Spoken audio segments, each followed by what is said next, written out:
Nós estamos vivendo em um tempo em que o homem está preocupado em cuidar da mãe natureza. Há organizações voltadas para isso, uma delas muito conhecida, o Greenpeace, que vamos nos voltar para isso. Eu estava ouvindo uma pregação de um irmão essa semana, e ele falando que tem igrejas muito voltadas e estão pregando sobre o verde nas igrejas, e muito interessante, mas a verdade é que não vai adiantar nada. De acordo com a palavra, não quer dizer que nós não tenhamos que cuidar, mas não vai adiantar absolutamente nada o nosso cuidado, porque nós vamos ver, de acordo com a palavra, que essa realidade aqui, ela tem um fim determinado. Eu estou lendo com os meus filhos de 9 e 7 anos o livro do Apocalipse, e foi a minha filha que pediu para ler.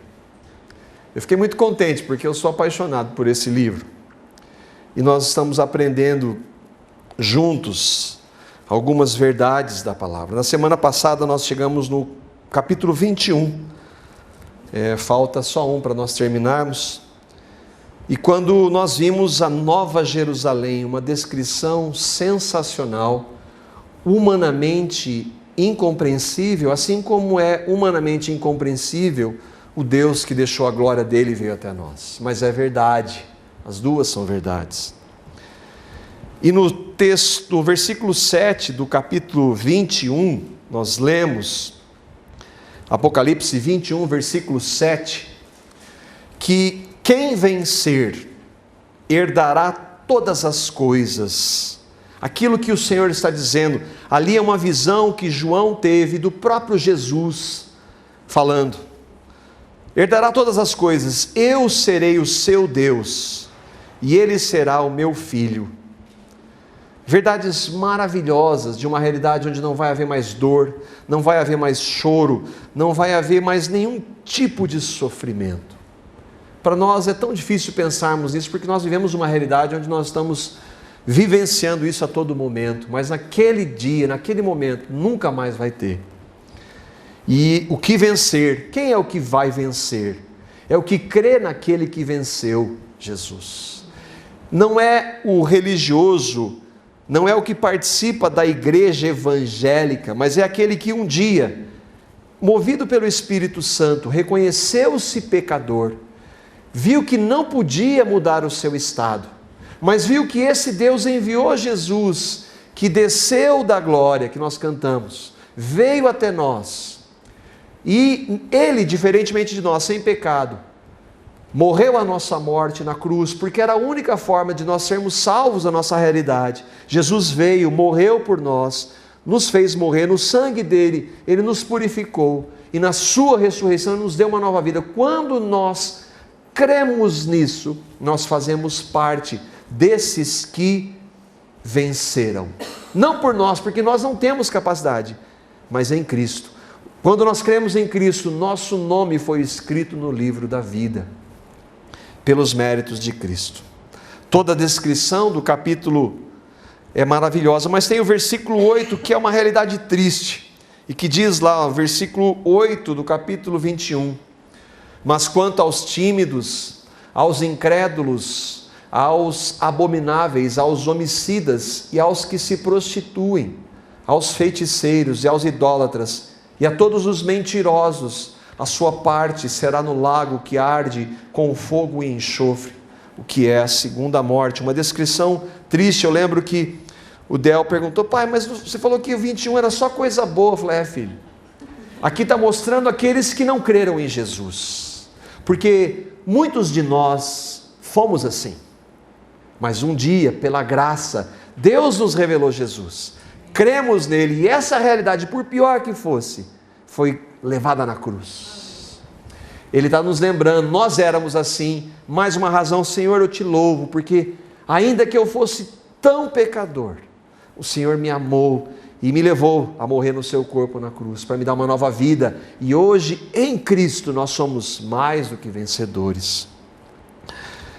É fato que muitos hoje no meio evangélico não tratam dessa realidade de pecado, realidade do fim de todas as coisas, e muitos inclusive negam essa verdade que nós vimos que o Flávio leu aqui no início, do tormento eterno. Todos aqueles que não receberem a Cristo e partirem dessa vida, estarão eternamente separados de Deus. E é muito duro, é muito triste, mas é a verdade da palavra de Deus. Nós temos enfatizado que nós não estamos aqui para pôr em xeque qualquer verdade da palavra, ainda que seja difícil tratar dela, não é agradável, mas nós somos chamados para falar de todo o conselho de Deus. Nós não estamos aqui para questionar. A palavra de Deus não depende da nossa aceitação. Nós estamos aqui para anunciar todo o conselho de Deus, que se aplica nessa verdade maravilhosa, da graça, do amor de Deus, da misericórdia dele, que são indescritíveis, que são verdadeiros, mas também para aqueles que não recebem, da separação eterna. Não estamos aqui para ser populares. A igreja tem se preocupado hoje em ser popular, não vamos ofender as pessoas, não vamos falar do principal problema delas, chamado pecado. As pessoas, elas querem ouvir, elas vão andar segundo os seus próprios desejos, a palavra diz, nesse tempo que nós vivemos, e vão juntar para elas mestres para trazer ensinos que não a verdade de Deus. Isso é popular, mas nós temos um compromisso com a palavra, com a verdade, ainda que seja difícil de tratar. Mas eu gostaria que nós entrássemos nesse texto de 2 Pedro, no capítulo 3, os versículos de 1 a 14, nós vamos ler pausadamente, porque Pedro fala disso e das implicações para nós como cristãos em relação à realidade da volta de Jesus. Para nós termos um pano de fundo de quem é que está escrevendo, a realidade que ele escrevia. O apóstolo Pedro, aquele que negou Jesus, mas que foi chamado pelo Senhor Jesus, é quem escreve essa segunda epístola, ou segunda carta, mais ou menos no ano 67 depois de Cristo.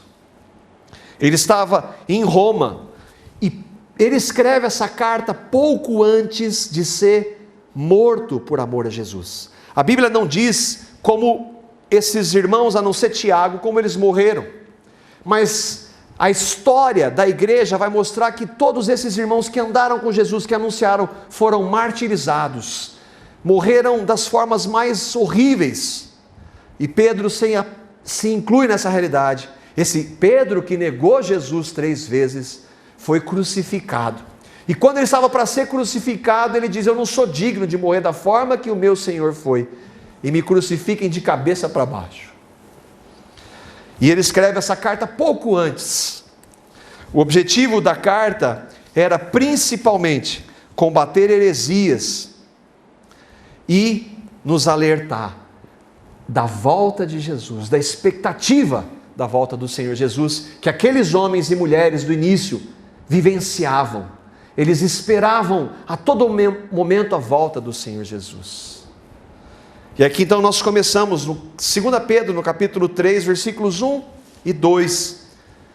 Ele vai escrever para nós: amados, escrevo-vos agora esta segunda carta, em ambas as quais desperto com exortação o vosso ânimo sincero, para que vos lembreis das palavras que primeiramente foram ditas pelos santos profetas, e do nosso mandamento como apóstolos do Senhor e Salvador. 3 anos antes, mais ou menos, Pedro havia escrito a primeira epístola.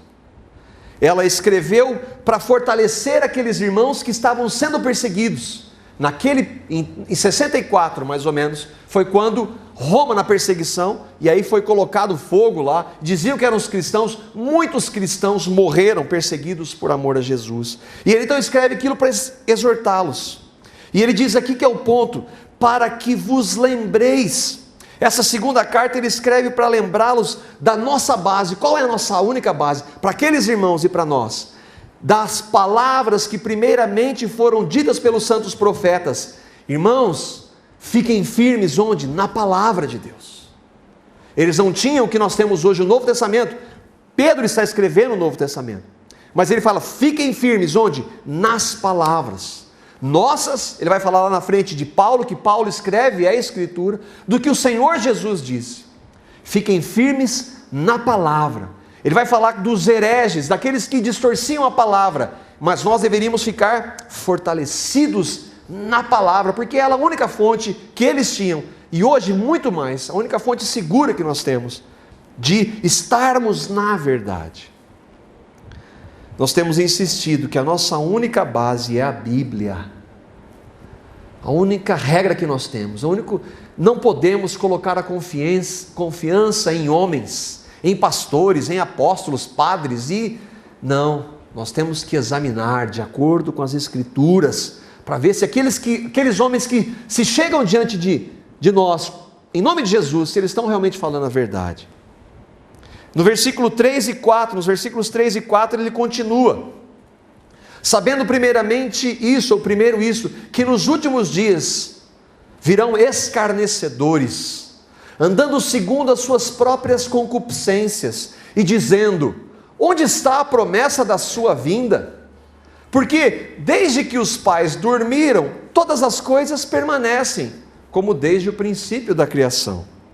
Nos últimos dias, desde quando Jesus veio, até a segunda volta de Jesus, nós estamos vivendo nos últimos dias. Ele está dizendo que virão escarnecedores, que farão o quê? O que a gente vê hoje? Vão depreciar a palavra de Deus, vão desprezar, vão fazer desdém. Que? Você acredita nesse negócio de Jesus, que ele morreu, que um dia ele vai voltar? Você é louco. Nós estamos no século 21, onde você está com a sua cabeça? Isso aí é mitologia, é coisa de gente ultrapassada. Escarnecedores. Por quê? Que eles zombam. Eu me lembro quando, há alguns anos atrás, nós fomos fazer um estudo sobre a volta de Jesus lá na primeira igreja, e eu estava trabalhando numa empresa e convidando algumas pessoas ali, e eu entreguei um convite para uma pessoa, ele falou, o quê? Mas esse negócio de segunda vinda de Jesus já faz tempo já, e deu risada. É isso que está dizendo aqui. Virão escarnecedores, onde está a promessa da sua vinda? Agora, por que eles zombam? Porque eles andam segundo as suas próprias concupiscências. Eles não querem saber de um Deus que vai vir, um Jesus que vem para julgar a humanidade, porque isso implica em apresentar e falar, eu vou ter que prestar conta da minha vida para esse Deus. Eles vão andar segundo as suas próprias concupiscências. Concupiscência, o que é cobiça? Desejos sexuais, luxúria, sensualidade, paixões. Então eles não querem saber disso. Por que eles não acreditam? Porque eles não querem que ninguém mexa nisso. Dos escritos de Pedro até hoje se passaram 1945 anos. Piadas têm sido feitas sobre isso. Eu lembro que um colega que nós temos orado, e eu tremo quando eu penso nisso, que ele tinha uma moça que trabalhava na casa dele, e ela era cristã, e ela foi falar para ele, mas viu, e quando Jesus, se Jesus voltasse hoje, como é que você ia apresentar para ele? Eu ia oferecer para ele esse copo de cerveja. Escarnecedores. Te garanto que ele não ia fazer isso. Ele não ia fazer isso. Eu estava lendo na internet a Bíblia do cético. Eles pegam versículo a versículo e vão fazendo piada. E um texto eles dizem lá, até quando esses fanáticos vão espalhar a sua loucura e medo da população, dizendo que Jesus vai voltar e que o mundo vai acabar. Tristemente, a igreja de hoje não está. Eu desafio você a ligar a TV por um bom tempo, ouvir esses pregadores de hoje, ver se algum deles fala da volta de Jesus. Sabe por que não fala? Porque se nós colocarmos a nossa esperança na volta de Cristo, eu não vou me preocupar se eu tenho saúde ou dinheiro. Mas essas igrejas hoje estão anunciando o quê? Venha para cá que você vai ser curado, não vai ter problema nenhum, vai ter bastante dinheiro. Só que a esperança daqueles irmãos, desse irmão aqui, o Pedro, era a volta do Senhor. E a nossa? Os versículos 5 e 6. Esses que são escarnecedores, esses que fazem desdém da palavra de Deus, voluntariamente, eles fazem isso porque eles querem, não por ignorância, voluntariamente, ignoram isto, que pela palavra de Deus, já desde a antiguidade, existiram os céus e a terra, que foi tirada da água e do meio da água subsiste, pelas quais coisas pereceu o mundo de então, coberto com as águas do dilúvio. Sabe o que essas pessoas esquecem? Elas esquecem que esse Deus, Criador de todas as coisas, criou esse mundo aqui, esse universo, pela palavra dele. Ele fez tudo o que existe hoje, sem que nada existisse, porque ele disse e foi feito. Deus, esse Deus, eles voluntariamente, por isso eles vão dizer que nós somos frutos da evolução e do acaso, porque eu não tenho então que prestar contas para ninguém, eu voluntariamente quero esquecer disso, porque se existe um Deus que criou todas as coisas, eu sei que um dia eu vou ter que prestar contas da minha vida para esse Deus, então voluntariamente eu quero me esquecer disso. Eles esquecem que pela palavra de Deus, já desde a antiguidade, existiram os céus e a terra. Vocês esquecem que Deus, e aí, o que ele está falando? E que foi tirado da... E pelas quais coisas esse mundo pereceu, o mundo de então, coberto com as águas do dilúvio. Você esquece que esse Deus já destruiu essa humanidade uma vez? É isso que ele está dizendo. Então Pedro vai lembrar do dilúvio. Por quê? Lá no capítulo 6 de Gênesis, os versículos 13 e 17. A gente não tem, o nosso tempo é resumido, não dá para tratar tudo. Mas eu desafio você a ler esses textos. Gênesis, no capítulo 6, todo o capítulo que vai falar do relato do dilúvio. Disse Deus, o Deus Criador de todas as coisas, esse que nós, ou que esses escarnecedores voluntariamente não querem pensar sobre ele. Disse Deus a Noé: darei fim, eu Deus, darei fim a todos os seres humanos, porque a terra encheu-se de violência por causa deles. Eu os destruirei juntamente com a terra. Versículo 17.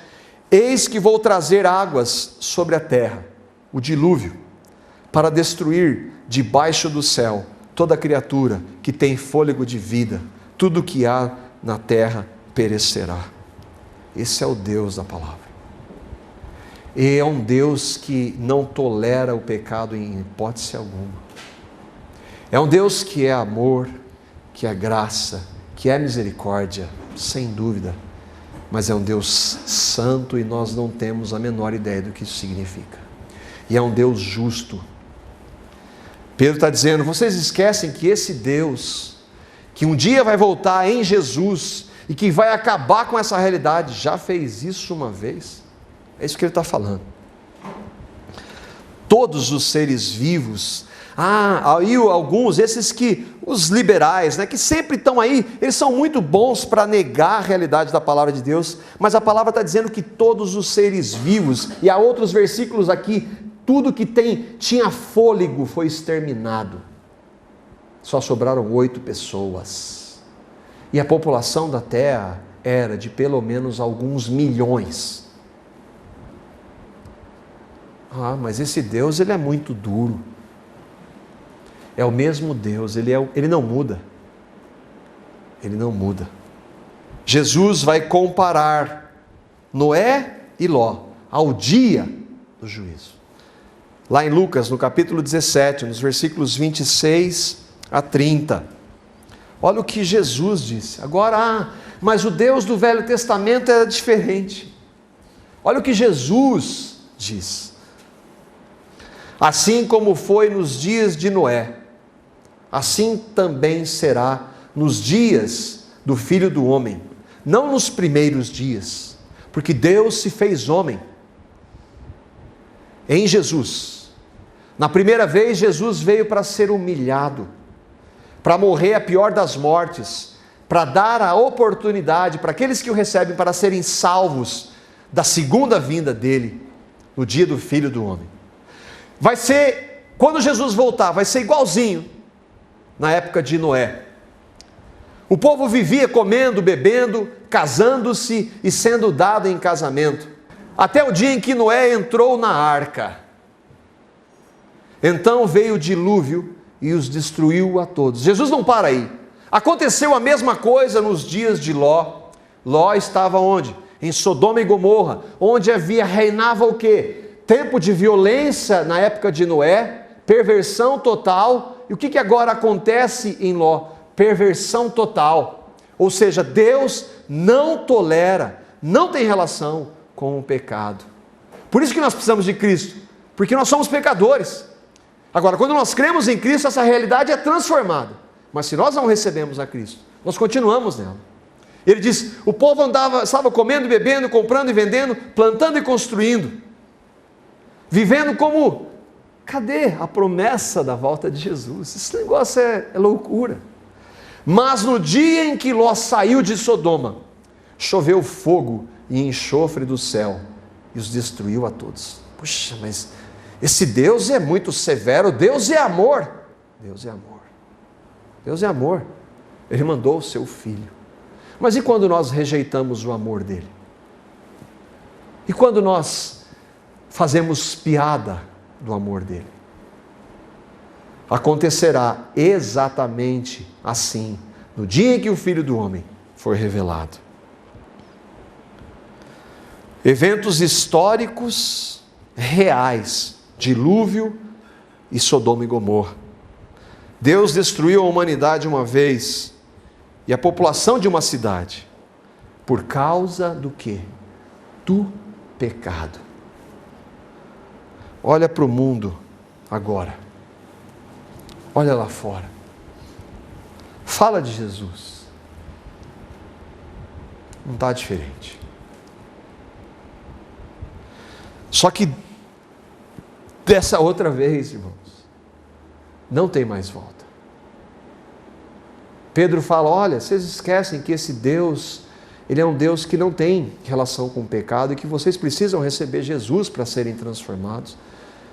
Esse Deus, ele já puniu severamente o pecado uma vez. E a maior manifestação de que ele abomina o pecado foi ter enviado o único filho dele sem pecado para morrer, para que vocês, recebendo o filho dele, fossem libertados dessa realidade de pecado. Vocês não entendem isso? Até quando vocês vão negar o que Jesus fez?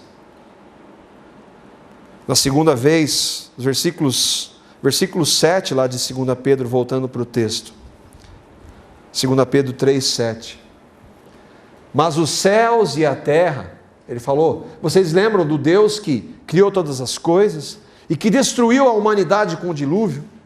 Aí ele continua, mas os céus e a terra que agora existem pela mesma palavra se reservam como tesouro e se guardam para o fogo até o dia do juízo e da perdição dos homens ímpios. Pela mesma palavra que Deus criou todas as coisas, pela mesma palavra que Ele mandou o dilúvio, pela mesma palavra desse Deus, essa realidade aqui vai acabar um dia. Desse Deus ninguém gosta de falar. A palavra diz que o nosso Deus, ele é fogo consumidor. Mas foi por isso que ele enviou Jesus. Porque eu e você não podemos.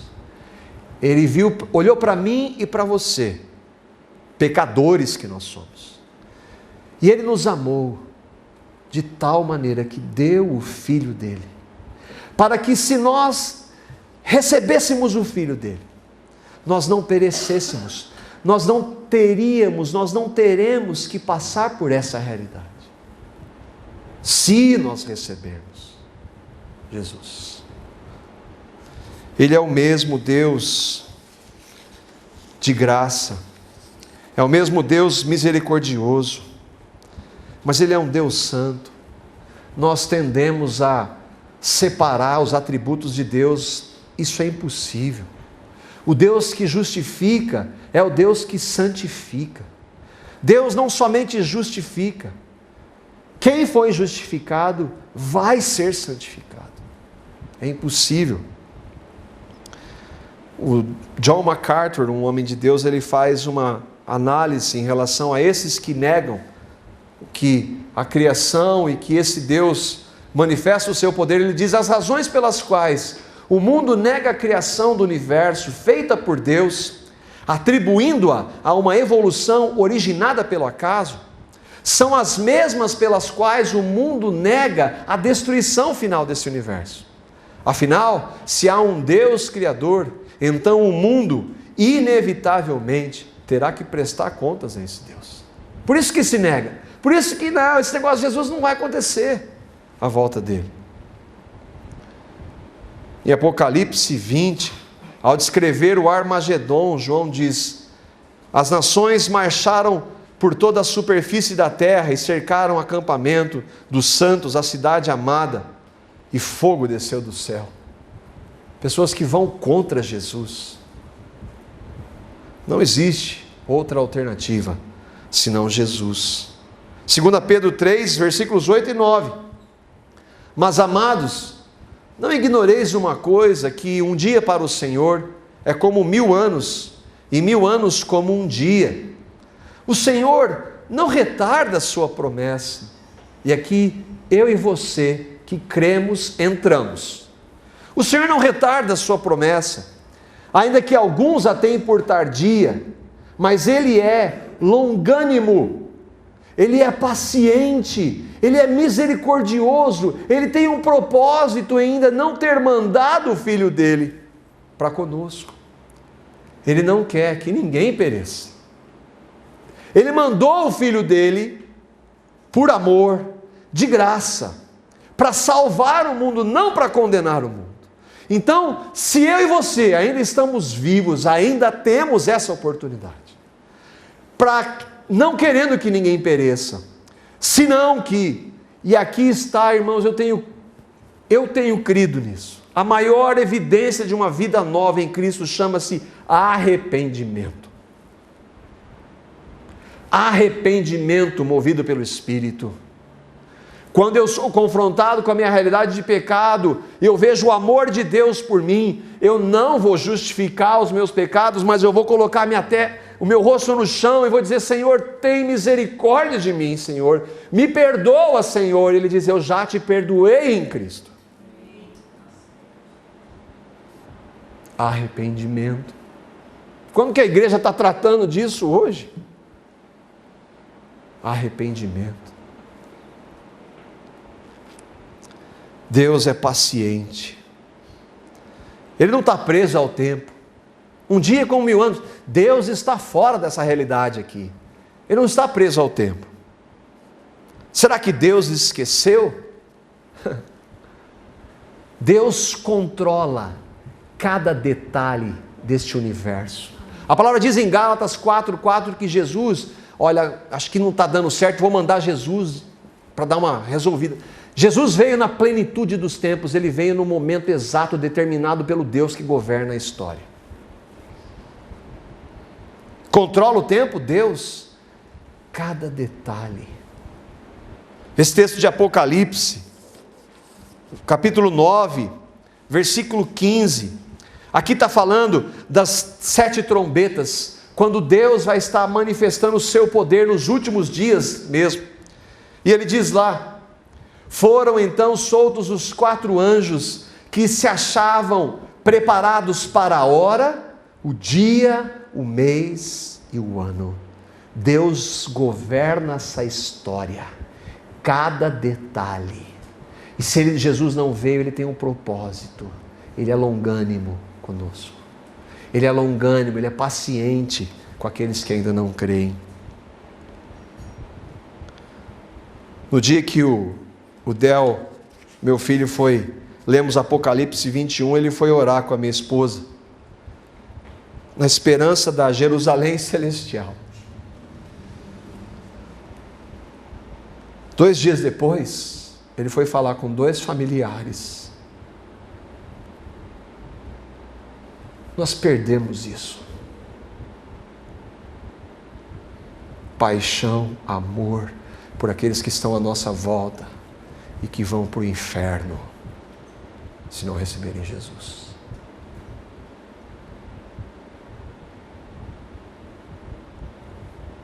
Nós estávamos ontem distribuindo CDs e panfletos do evento. E eu vou orando: Senhor, salva a vida, Senhor. Não quero que eles vão participar da comunidade. Salva a vida, Senhor.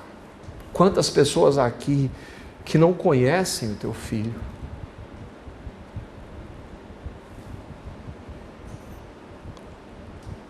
Jesus ainda não veio porque Ele tem os seus. Quem são eles? Eu e você não sabemos. Por isso temos que falar dele para o maior número de pessoas possível. E aí, qual que é o título da nossa reflexão? O fim do mundo e o viver dos cristãos. O que você, como cristão, tem feito? Ou isso é dever, é responsabilidade do pastor? Jesus falou para aqueles que crerem, que crescem nele: ide por todo mundo e pregai o evangelho a toda criatura. Ou isso é responsabilidade de quem está aqui na frente? Porque se você crê verdadeiramente, primeiro você sabe que Deus te livrou de um destino que você merecia pelos seus pecados. Segundo, que esse amor não tem explicação. Ele te amou e te salvou e te escolheu antes da fundação do mundo. E nesse sentido Ele está te chamando: vai e fale de mim para outras pessoas. Vamos ofender as pessoas? Eu vou ofender? Vamos admitir que você está numa estrada, pista dupla, voltando de uma viagem. Em um ponto você vê um acidente gravíssimo em uma ponte e carros vindo em alta velocidade do outro lado. Você então se lembra que acabou de falar com um amigo ao celular e que estava indo naquela direção do acidente onde a ponte arrebentou e vai morrer muita gente. Acontece que quando você se conversar, você não tinha visto o acidente. Você sabe que ele tem um GPS, que ele dirige muito bem, que conhece o caminho, mas que não gosta de ser contrariado, nem de que duvidem da sua capacidade de se livrar dos problemas. Mesmo diante das qualidades do seu amigo, se você diria que ama essa pessoa, se não alertá-lo? Vou colocar medo? Vamos admitir uma outra possibilidade. Essa é mais real e muito mais comum. Você tem um amigo ou um familiar, você sabe que ele tem a sua religião, ele está convencido de que está certo, que é uma pessoa muito correta, mas não gosta de ser contrariado, nem de que duvidem da sua capacidade. Mesmo diante das qualidades do seu amigo, você diria que ama essa pessoa se não falar de Cristo para ela? Vou falar do medo, eu vou anunciar a Cristo para ela.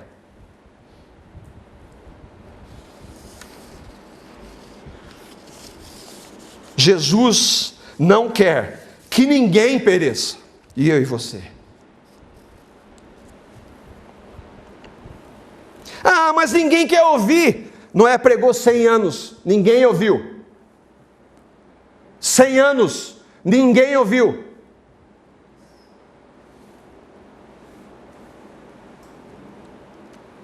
E a sua família?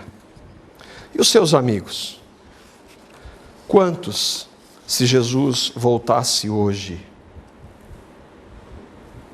estariam na presença dele? Ou você acha que isso é um discurso para botar medo? Ou você acha que isso aqui é uma brincadeira? A gente quer ter esse lugar cheio de gente. Eu quero falar para bastante gente.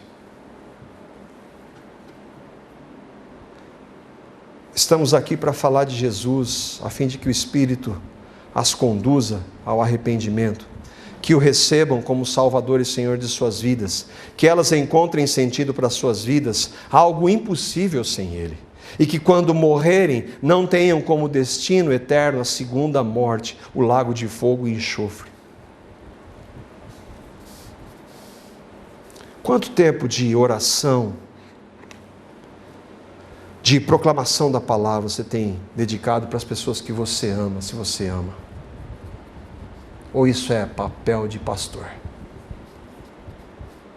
Ou eu não sei falar? Versículo 10 de 2 Pedro. Mas o dia do Senhor virá como um ladrão de noite, no qual os céus passarão com grande estrondo, e os elementos ardendo se desfarão, e a terra e as obras que nela há se queimarão. Como ladrão, porque ninguém sabe, mas como ladrão para os incrédulos que não esperam. Eu não sei quando Jesus vai voltar, mas eu espero. Aliás, essa deve ser a nossa maior esperança. Um dia encontrar o nosso Salvador e Senhor face a face.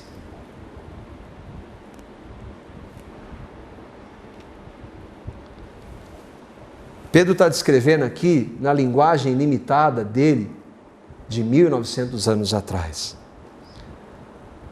Tudo que é físico, tudo que eu e você investimos o nosso sagrado dinheirinho, vai para o fogo. Ah, isso é discurso para angariar verba? O único investimento que eu e você podemos fazer é em vidas, porque uma alma vale mais do que tudo isso que vai para o fogo.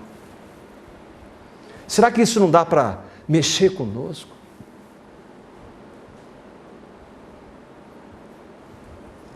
Como é que a nossa vida, como cristãos, na expectativa da volta de Jesus?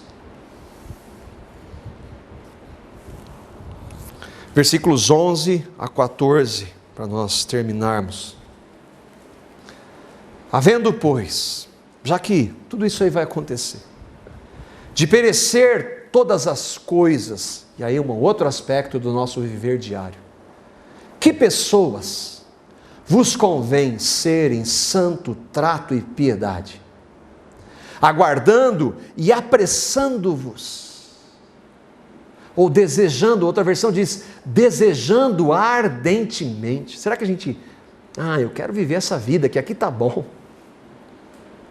Uma coisa eu sei, esses irmãos aqui nunca colocaram a sua expectativa nessa vida aqui. Nenhum deles. Apressando-vos para a vinda do dia de Deus, em que os céus em fogo se desfarão, e os elementos ardendo se fundirão. Mas nós que cremos, segundo a sua promessa, aguardamos novos céus e nova terra. Nova Jerusalém, que meu filho foi lá falar. Eu não mandei ele falar. Não pedi para ele falar nada. Por que ele foi? Porque tem pessoas que ele ama que não conhecem Jesus e que não vão para lá se não receberem Jesus. Ele não estava preocupado se elas não gostam de ouvir. Por isso, amados, aguardando estas coisas, procurai que dele Jesus que vem, com poder e glória, vem sobre as nuvens, literalmente, todo olho verá, toda língua confessará, todo joelho vai se dobrar e vai reconhecer que Jesus Cristo é o Senhor. Nós devemos ser achados imaculados, irrepreensíveis, em paz. Nosso proceder como cristãos, enquanto Jesus não volta, aguardar e apressar. Nos convém ser em santo trato e piedade, viver em intimidade, aquilo que a Márcia falou, andar com Ele. Eu quero crescer no conhecimento e na graça dEle, mas isso não é um versículo que eu digo da boca para fora. Eu quero crescer no relacionamento com Ele. E as coisas desse mundo não trazem relacionamento com Ele. Nós Como esperar com esperança tanta destruição? Nós, segundo a sua promessa, aguardamos novos céus e nova terra, em que habita a justiça. A esperança da volta do Senhor Jesus move em nós um desejo de viver para a glória dEle. Eu vou passar a eternidade na presença dEle, então eu quero conhecê-lo agora, começar a conhecê-lo agora, mais intimamente.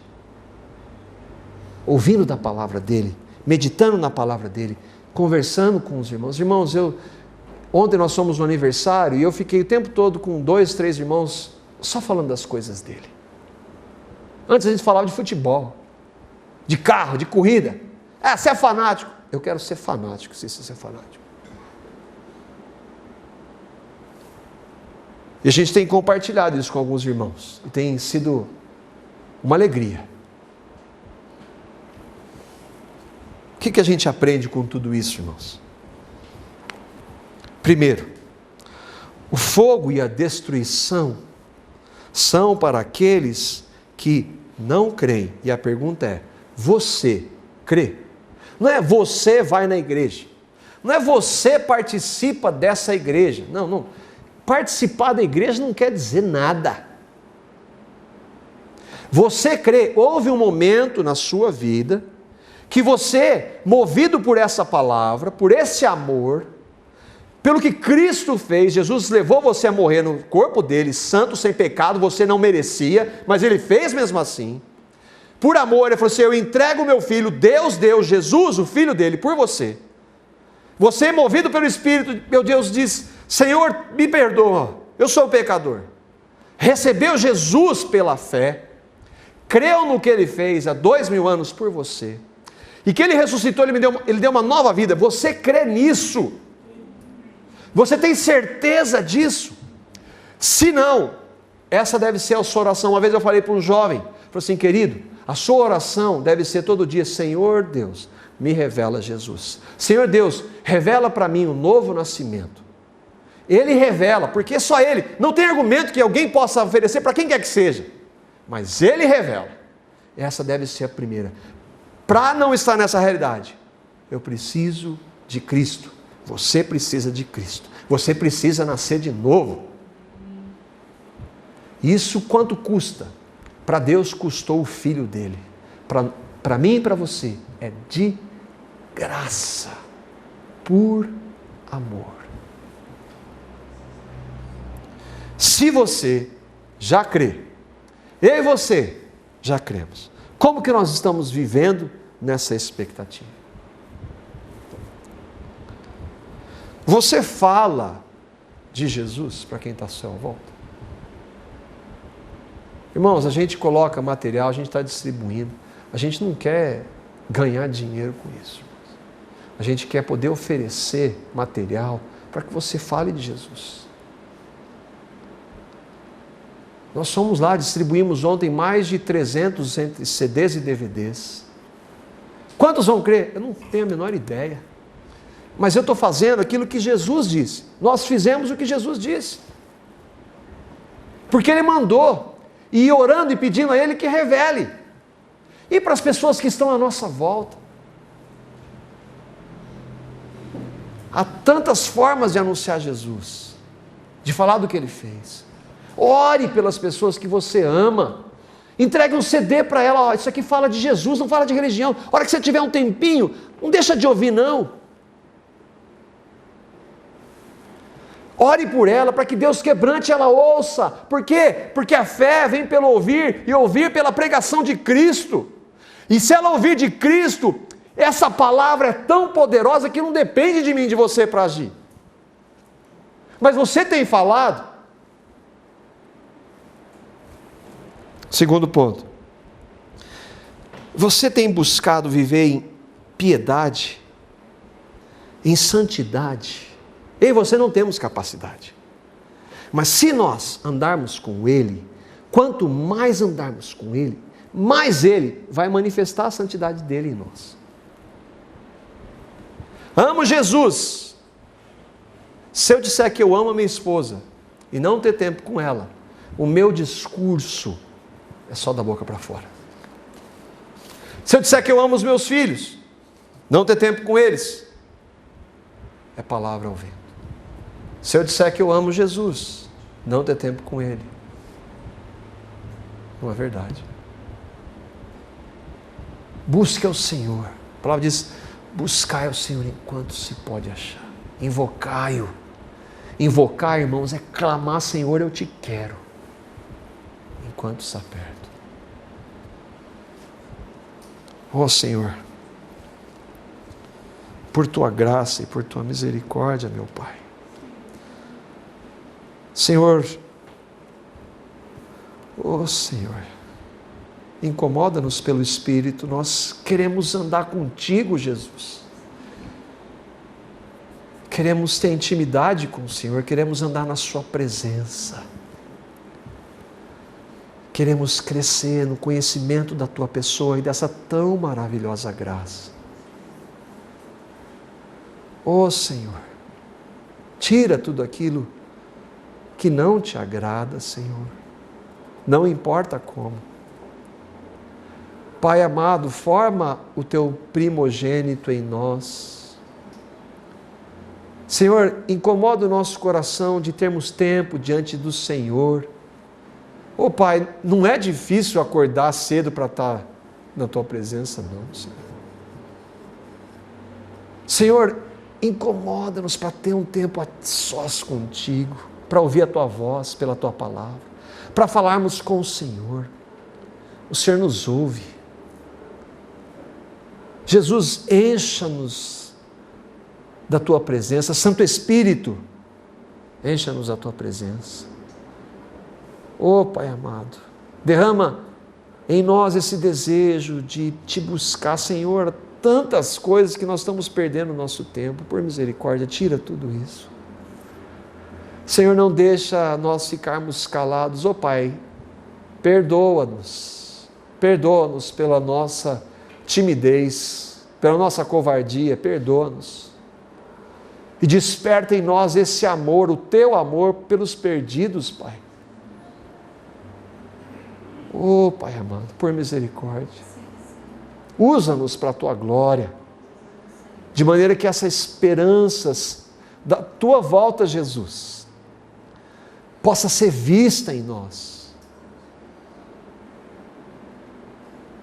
Por misericórdia, Papai, por misericórdia, usa-nos para falar do Teu Filho, capacita-nos a viver para o Senhor. Revela Jesus, Pai, para esses que estão aqui ouvindo, que porventura ouvirão, Senhor. Revela Jesus, no nome dEle. Amém.